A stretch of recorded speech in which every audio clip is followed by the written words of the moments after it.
Сыгылы достлар! Добрый день, дорогие друзья! Это проект Элиф Бе, и мы продолжаем цикл передач, посвященный лету. Давайте повторим. Лето – это яз. Сегодня я приглашаю вас на пляж. В крымско-татарском языке так и будет – пляж. Дорогие друзья, сыгылы достлар! Многие летом мечтают об отдыхе на пляже и прогулке по берегу моря, океана или реки.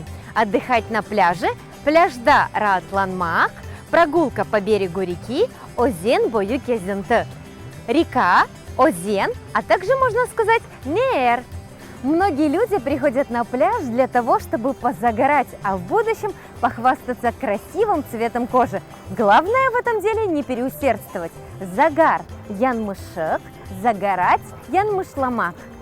Сивамлесерджилер, дорогие зрители, на пляж обязательно нужно с собой брать головной убор, башки ему, полотенце, кавлю и очки козлюклер. Купаться в речке Озенде Евунмак.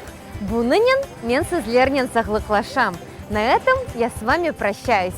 Уважаемые зрители, я жду ваши пожелания, комментарии по электронному адресу elifbe2015@gmail.com. Саглыкнен каланыз. До свидания!